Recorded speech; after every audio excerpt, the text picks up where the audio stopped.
Gandhi one संवर्धन योजना, मुख्यमंत्री वन विस्तार योजना, हिमीरा, महात्मा गांधी रोजगार गारंटी योजना, मनरेगा, मुख्यमंत्री ग्राम सड़क योजना, होम स्टे स्कीम और अन्य योजनाओं के माध्यम से गाँव में अधिक आर्थिक बदलाव की शुरुआत की है।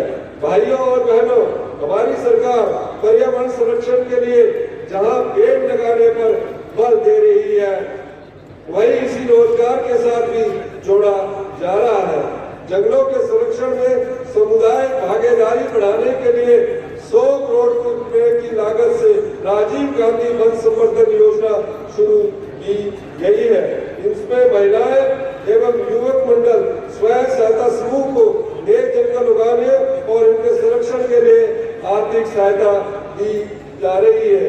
हमने हिमाचल को समृद्ध और संपन्न बनाने का लक्ष्य रखा है और इसे चरणबद्ध तरीके से पूरा करेंगे।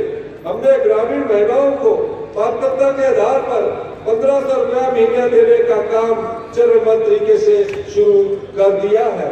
हम अपनी इस चुनावी गारंटी को अगले 2 वर्ष में पूरे हिमाचल में लागू कर देंगे। इससे भी ग्रामीण अर्थव्यवस्था में महिलाओं की भागीदारी बढ़ेगी।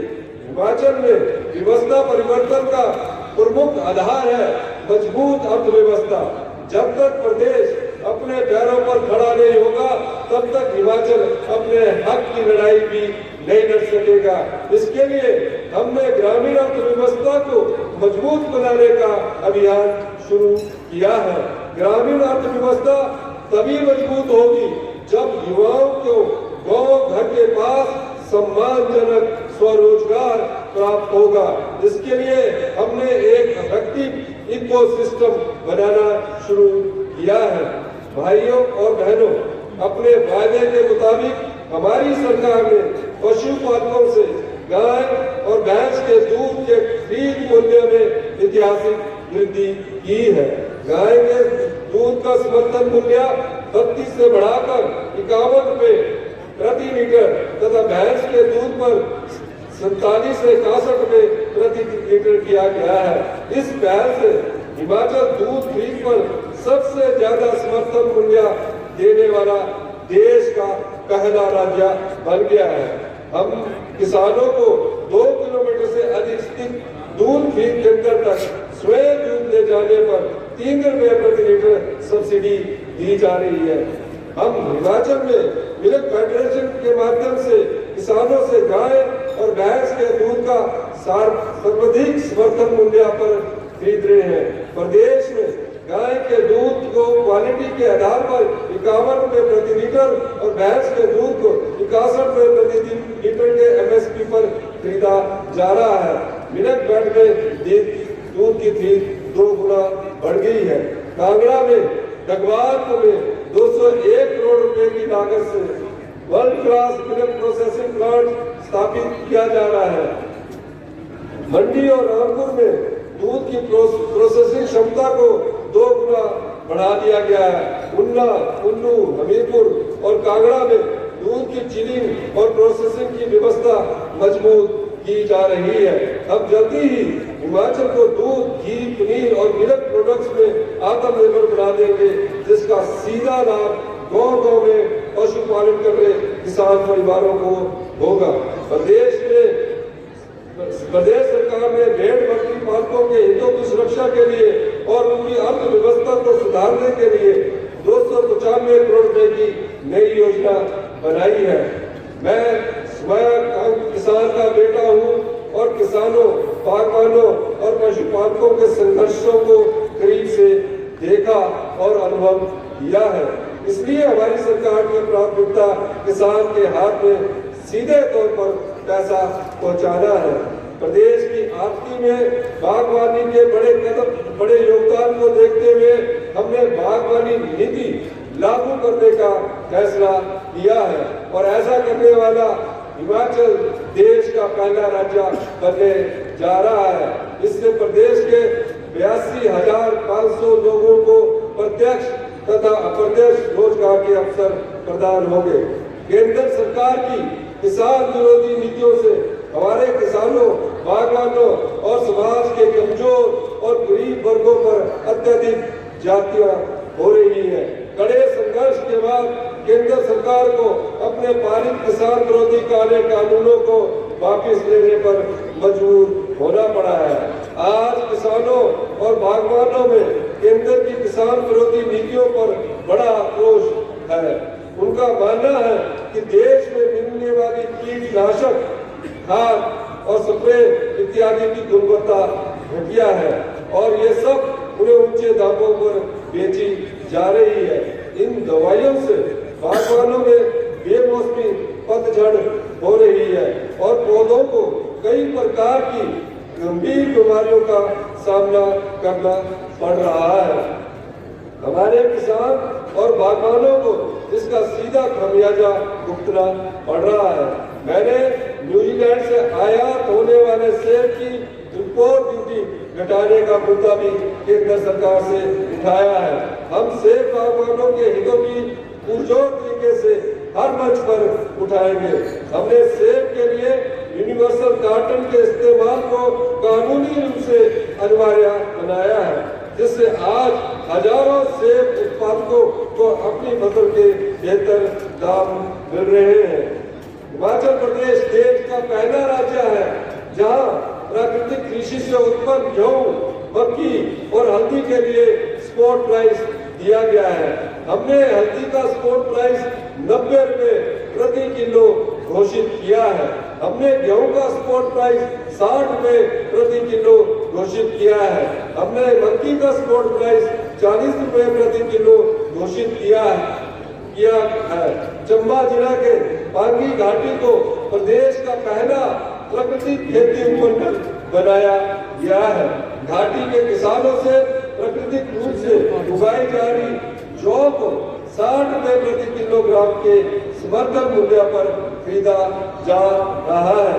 गोबर खरीद योजना के तहत प्रदेश सरकार पशुपालकों से 300 रुपए प्रति क्विंटल की दर से जैविक खाद और वर्मी कंपोस्ट की खरीद कर रही है।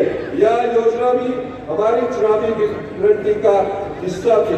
किसानों और बागवानों के हितों के संरक्षण की दिशा में आगे बढ़ते हुए मैं प्रदेश में कृषि और बागवानी आयोग के गठन की घोषणा करता हूँ। यह आयोग किसान और बागवानों की भागीदारी को सुनिश्चित कर उनके अधिकारों को संरक्षण प्रदान करेगा। प्रदेश सरकार आने वाले बजट सत्र में इस आयोग के गठन संबंधी बिल को विधानसभा में पेश करेगी। हमने 680 करोड़ रुपए की राजीव गांधी स्टार्टअप योजना शुरू की है। 50% सब्सिडी पर ई टैक्सी दी जा रही है। 100 किलोवाट से 2 मेगावाट के सोलर प्रोजेक्ट लगाने पर ब्याज पर सब्सिडी दी जा रही है। यह सब्सिडी ट्राइबल एरिया में 5% और अन्य नॉन ट्राइबल एरिया में 4% है। हम अगले 2 वर्षों में 500 मेगावाट सौर ऊर्जा परियोजना स्थापित करने की दिशा में काम कर रहे हैं। ग्रीन पंचायत कार्यक्रम के तहत सभी ग्राम पंचायतों में 500 किलोवाट सौर ऊर्जा परियोजना स्थापित करने का निर्णय लिया गया है। हमने जियो थर्मल पॉलिसी को मंजूरी दी है ताकि प्रदेश में जियो थर्मल ऊर्जा संसाधनों की खोज और इनके दोहन को बढ़ावा मिल सके। हाल ही में केंद्र सरकार द्वारा मनरेगा योजना को समाप्त कर इस वर्ग पर एक और कुठाराघात किया है, जबकि हिमाचल प्रदेश सरकार ने मनरेगा दिहाड़ी में ऐतिहासिक वृद्धि की और इसे 247 रुपए बढ़ाकर 320 रुपए किया। लेकिन केंद्र सरकार ने मनरेगा की आत्मा को ही खत्म कर दिया है। यह मांग आधारित कानून था। कोई भी बेरोजगार दिहाड़ीदार, गरीब मजदूर पंचायत को एप्लीकेशन देकर रोजगार मांग सकता था। अब नए कानून में यह बंद कर दिया गया है। साथ ही फसल की पैदावार के महीनों में और डिजास्टर के समय मनरेगा के कामों पर रोक लगा दी गई है। इतना ही नहीं, मांग आधारित कामों पर खर्चा राज्य सरकार पर डाला जा रहा है। यह ग्रामीण स्तर पर रोजगार के अवसरों को कम कर देगा और गरीब लोगों के हित में नहीं होगा। इसके अलावा हमारी सरकार ने बीपीएल चयन प्रक्रिया में ढील देते हुए पक्के मकान की शर्त को हटा दिया है। राज्य सरकार पहली बार 20 साल से IRDP में शामिल 27,700 परिवारों 717 परिवारों को अभी तक पक्का मकान उपलब्ध नहीं करवा सकी है। ये परिवार कई वर्षों से कच्चे मकानों में रहने को मजबूर थे। हमारी सरकार ने फैसला किया है जो पिछले 20 वर्षों से IRDP में थे, लेकिन उनके कच्चे मकान पूरे आने वाले समय में पक्का मकान आवंटित किया जाएगा। आप जानते हैं गंभीर आर्थिक संकट के मोर्चे पर लड़ने के साथ साथ हमने 2023 और 2025 में 2 बार भीषण प्राकृतिक आपदा का सामना करना पड़ा। इस आपदा में जहां हमने कई बहुमूल्य जीवन गंवा दिए, वहीं 20,000 करोड़ में से अधिक का आर्थिक नुकसान भी उठाना पड़ा। हमने केंद्र सरकार से बार बार इस नुकसान की भरपाई का मामला उठाया, पर हमें एक बार भी पर्याप्त मदद नहीं मिली। लेकिन विपक्षी दल ने कभी अपनी जिम्मेवारी नहीं निभाई। प्रदेश के लोगों की आवाज बनने की बजाय विपक्ष ने लोकतांत्रिक तरीके से चुनी हुई हमारी सरकार को धन बल से गिराने की साजिश रची। लेकिन हमारी सरकार ने आत्मीय संवेदनशीलता के साथ आपदा प्रभावित परिवारों का दुख दर्द बांटा और दिन रात उनके साथ खड़े रहे। सीमित संसाधनों के बावजूद हमने विशेष राहत पैकेज जारी कर मुआवजे की राशि कई गुना बढ़ाई, जो देश में सबसे अधिक है। जिन परिवारों के घर आपदा में पूरी तरह बर्बाद हो गए हैं, उन्हें नया घर बनाने के लिए 8 लाख रुपए की राशि का प्रावधान किया गया है। इसके अलावा उनके अन्य नुकसान की भरपाई के लिए भी बढ़ी हुई आर्थिक मदद दी जा रही है। 2 बड़ी प्राकृतिक आपदाओं का सामना करने के बावजूद हिमाचल प्रदेश के लोगों को 2023 में आपदा के लिए PDM के रूप में मिलने वाली आर्थिक सहायता का आज भी इंतजार है। भाइयों और बहनों, दूर दराज इलाके के लोगों को राहत प्रदान करने के लिए हमने सरकार गांव के द्वार कार्यक्रम की शुरुआत की है। अब अपने छोटे छोटे काम करवाने के लिए उन्हें जिला मुख्यालय या राज्य सचिवालय आने की जरूरत नहीं है।